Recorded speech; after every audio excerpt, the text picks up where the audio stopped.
You ever have something happen to you that makes you question if you've been living your life right or wrong this whole time? Yeah. Thank you. Today I was walking down the street and some guy asked me what time it was. I was like, it's 11:45. He's like, oh, that's a good time. And they just kept walking. I'm like, man. I've never appreciated anything as much as that guy did. No time in my life has been, oh man, that's a good time. It's just, come on, man.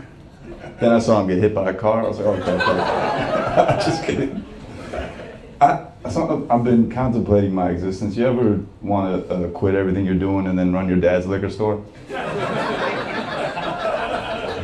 I think about that sometimes. My dad had a liquor store, cash only, obviously, and I want. Sometimes I'm like, man, you know what? Fuck off. It's like a dignified, quiet life, doing nothing. You know, I want to be a liquor store nepo baby. That's what I wanted. Like it would be like Indian middle class Succession. I feel like we could it'd be fun. Just take that shit over. I'm not sure how many of you are familiar with the Indian American social hierarchy in this country. But in this country, there's a hierarchy amongst the Indian people. And at the top, there's the software engineer Indians, doctor Indians, lawyer Indians. And towards the bottom, you get your gas station and liquor store Indians. And they look down upon these people, but when all these people want to drown their sorrows, who do they come see? Johnny Walker Patel. You goddamn right. That's what we're here for. That's why I exist, you know? Johnny Walker Patel. I do sometimes think if I were to take it up, like I went to school for finance, but I don't think any of those skills would apply to a very basic liquor store operation. Dad, we got to work on our fixed costs and our variable costs. He's like, I'm the fixed cost. There are no KPIs. It's how many cases do you sell versus how much did it cost to sell them. Like, what kind of marketing, what kind of skills would I bring to the liquor store? Like, I fashion myself an entrepreneur because stand-up is a very entrepreneurial endeavor, but you can't make TikTok videos for a corner liquor store. Come to Patel's Liquors, do one of those like wipes. Come to Patel's Liquors, this is you before and then. What am I gonna do? What the fuck am I don't know. We used to have a lot of merch. We would get liquor store merch. My parents did not know it was not okay to send me to school with liquor store merchandise. Because we were like lower middle class people, so this shit was free. I go to school with like a Heineken t-shirt, a Marlboro backpack. I had a Corona bicycle when I was 12. I don't know why Corona made a bike. I guess like if you lost your license, but you still need to get to work. It's a bike for you. I remember like when I got out of college, I was unemployed. It was in 2008, and I called my dad. I was like, maybe I could help out. Dad, we should sell the merch. We should sell the merch that we got. He's like, son, I can only sell one thing at a time. No one's buying this stuff. That's why they're giving it to us for free. You understand? I don't know what value I would add. Thank you. Yeah, that's someone laughing at my dreams. And it is a. I am thinking about investing in a liquor store because it is a recession-proof business. The worse life gets, the more people drink. When COVID happened, my dad has diabetes, he doesn't go to the gym, he's a 62-year-old Indian guy. I called him, I was like, Dad, stop going to work, you are not essential. And he's like, Beta, no, listen, these people need to drink. And I didn't get it, I didn't understand it until my wife and I were cooped up in our house for 3 weeks on end. I called my dad at the end of those 3 weeks, like, Dad, you were preventing murder-suicide every day. Thank you. Every day, still to this day at 7 o'clock, I stick my hand out the window, I clap for my father, like, yeah, you keep it going, Sanjay Patel, you did that for everybody.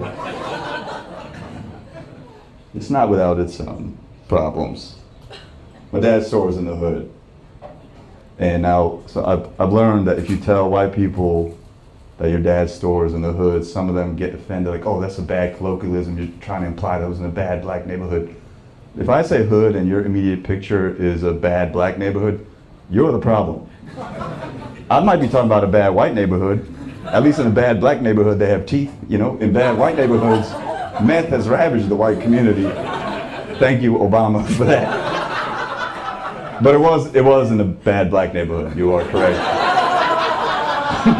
You don't hear about that. You only hear about the whites and Indians getting along. You never hear about the blacks and Indians getting along. My dad's store was in the hood, and it was so bad. On one side they had the Crip gang, on the other side they had the Blood gang, and the only thing they had in common was that they both tried to rob my father. He only wore purple to work. You know what I'm saying? Like, I'm for everybody, he meant. Just recently he put a picture of Kamala Harris up on the window, like, we can bring people together too. Like, yeah, that's what happens when the blacks and Indians come together. And I grew up with an affinity for black culture because of that. Like, I grew up in the burbs because it was very dangerous where my dad's store was, but he would come home with like DMX CDs and Tupac and Biggie Smalls. He was like, you down with OPP? I was like, are you down with OPP? Because I'm telling mom, if you are, it's not a good thing. That's if you know what OPP stands for. I don't expect the Croatian contingent to know.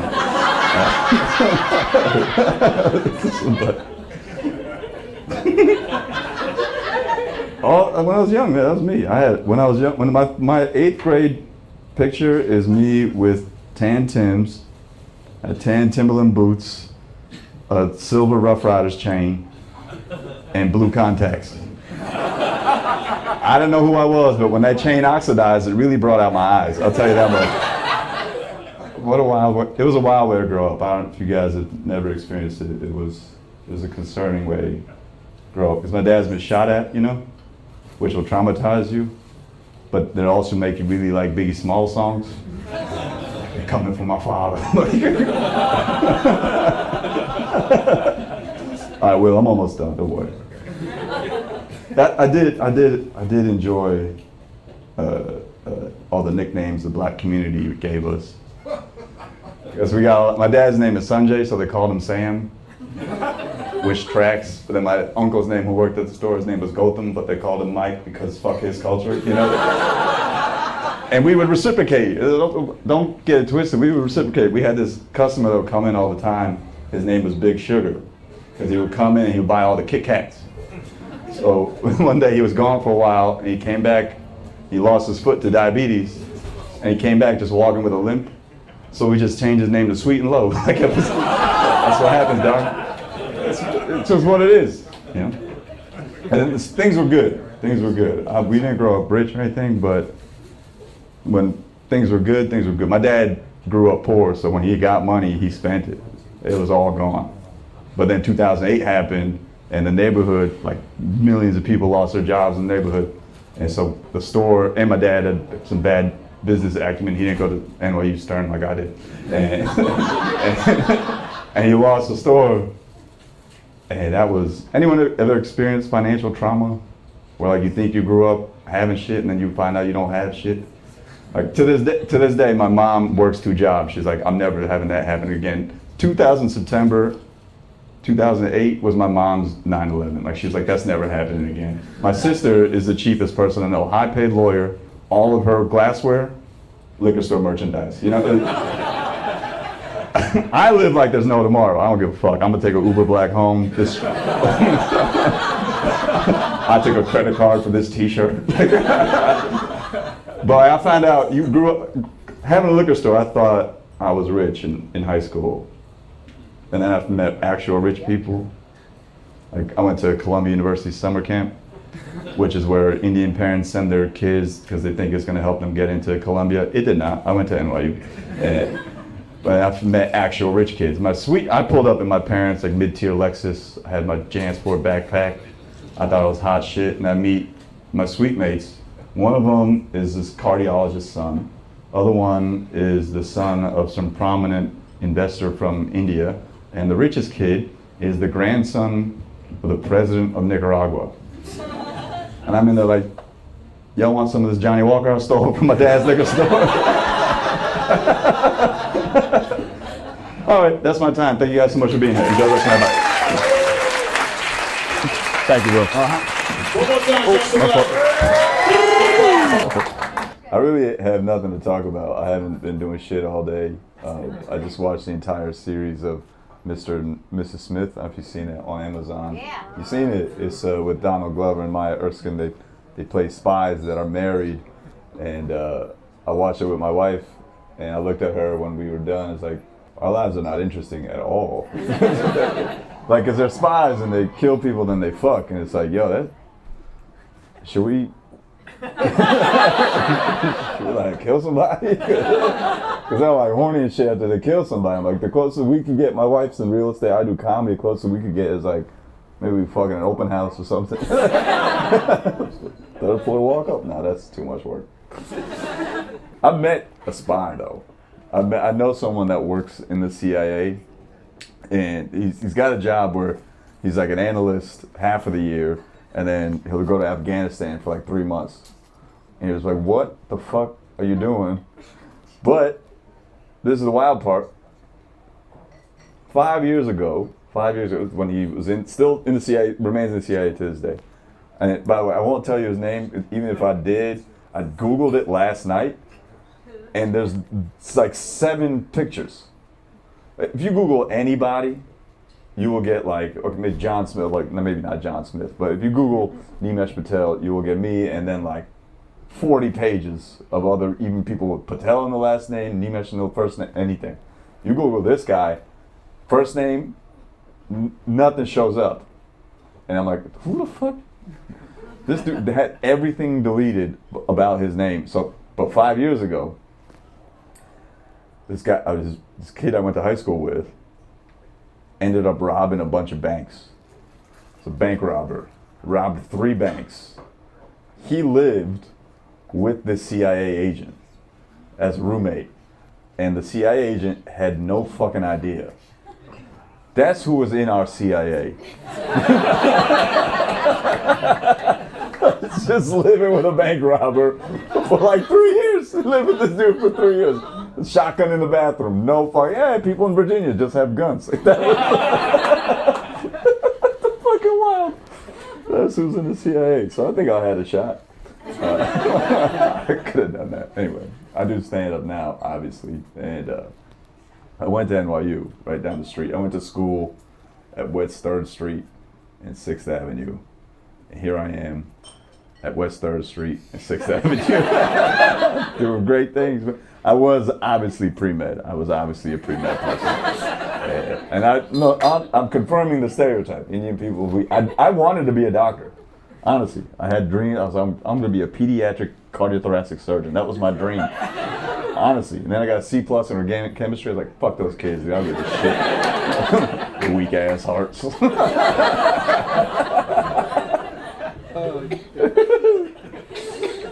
Yeah, I also was a finance major, which is tough now because all my friends who worked in finance and pursued that are all multi-millionaires. And like, I just look at myself like, I could have been doing that shit. Here I am telling fucking CIA jokes to a bunch of people that will not give a fuck 10 minutes from now. But they're all getting fucking rich. All my friends like, you gotta invest in this artificial intelligence boom. You gotta invest in NVIDIA and AMD. They're all getting rich on that shit. I'm busy trying to convince ChatGPT that 9/11 was an inside job. That's how I'm making money on artificial intelligence. Dear ChatGPT, this is Osama bin Laden. I just want to say I had nothing to do with that shit. It was all the American government. And ChatGPT said back, welcome back, President Bush. God damn. This side of the room, I don't know what's wrong with y'all. How much was this ticket? How much does this ticket cost? $20? 20? You paid to be here. You could pretend to have a good time. It's not that difficult. Just fucking fake laugh. I don't know why people do that. Just come out and not have fun on purpose. Are the jokes not working, or you just... Who's your favorite comedian? You, sir. I'm looking at... Not you in the plaid. You in the back. I can see you. I like Bill Burr. Bill Burr? Yeah. Yeah, you're not getting Bill Burr for $24. But that's a fair answer. I appreciate that, Bill Burr. Yeah, sorry. Hold on, let me rant about Philadelphia for 45 minutes and maybe I'll crack your wax open. Sorry, that's a deep cut. Don't worry about it. What was I talking about? Oh yeah, working at a hedge fund. I worked at a hedge fund. Right after I graduated college, and but as an assistant. You know, I was on the path to become like an analyst, someone that made like a ton of money. But I was like, no, I'm gonna chase this dream of doing stand-up comedy. And I would leave at like 6 o'clock every day to go do. I would do all my work, and I would spend an hour writing jokes right before open mics, and I would leave, take the train, go to open mics. And the boss, the guy that ran the company, this 55-year-old guy worth $600 million. And one time I left, and he's like, "Why do you keep leaving at 6?" I was like, "Oh, I'm trying to do stand-up comedy and open mics and stuff." He's like, "Okay, go do your jokes." and I asked him, "All right, Ron, what do you think the point of life is?" You know, because I'm trying to be an artist and stuff. And he's like, "It's money. That's the answer. Money is the point of life." And I had nothing to say to him, because this dude had a master's degree in philosophy and a PhD in mathematics. He had studied all of life's essential questions. And the conclusion was, money is the answer. Here I am, like, I'll fucking make people laugh and give them some joy for 2 to 3 minutes at a time. Nope, it's cash. That's the only thing that matters. No, I'm not having some kind of existential crisis about the decisions I've made at all. No, I could always just quit life, you know, walk off a bridge. It's good to know that it's an option. You guys fucking bailed on that. I'm not gonna kill myself, guys. Don't worry, my life is too good. This is where I don't do anything. This is it. You guys have probably like proper jobs and shit. I don't do anything. Look, I'm doing well in comedy. I know it may not seem like it, but I'm doing great. Even right now. Yeah, like, thank you very much. You see me plenty of times. Thank you very much. What's your name? Nydia and Ken. What do y'all do? You see me a lot. Oh, yeah. I'm sorry. Just fucking everywhere. Yeah, I'm all up in your fucking Instagram feeds. No, in real life. In New York? Awesome. Thank you so much for coming. Thank you for sharing. Hell yeah, dude. I never got this kind of encouragement as a child. Anytime someone's like, keep going, I'm like, Mom. Nah, I appreciate it. No, my mom's great, you know. I realize I'm 38 years old, and like I feel like a lot of comedians my age have started talking a lot more about their parents, because we all realize they're gonna die soon, and it's just like creeping up. Look, Jesus Christ, yeah, your parents will die, okay? I'm sorry. I'm trying to work myself into the will. That's what I'm doing. Like, Mom and Dad, let's get close. I remember, I'm not, I know I do stand-up, and like I seem like I'm a great communicator, but I'm not, like, especially with my parents. Over Christmas we got, I don't know if you guys have seen this, but there's this like game called Parents Are Human. I don't know if you've ever seen it, but it's like a card set where you just pull out questions to like start conversations with your parents and like really have deep conversations or silly conversations. And it was my parents and my wife's parents, my in-laws, who were white, and I pulled out a card and said, "Can you recall a time that your parents disciplined you, and how did they make you feel?" And my wife's parents were like, "Yeah, I remember one time my mom grounded me, like I stole a bunch of bologna or some shit." And I was just like, "All right." And then my dad was like, "Yeah, one time we were in the backyard we lived on a farm, and we were in the backyard, and we chased this goat, and we got really close to the goat, and then it ran away. And then my father, my paternal grandpa, my father took a stick and he beat our asses in front of the entire village." And my dad was like, "Yeah, You know, he just didn't want us to get hurt. And my in-laws were like, "That's abuse?" I'm like, "Nah, that's Christmas, baby. That's what it is." It's good to know my parents like that. You ever realize you might have been a bad kid? Like to your parents? Not just like, oh, you were mischievous and like you did stupid shit, but like you were you did not return the love the way you were supposed to. You were like a piece of shit to your parents. That's what I want to leave you with. Just think about that. Some of that shit is your fault, okay? All right, listen, I gotta go. Thank you guys so much for being here. I mean,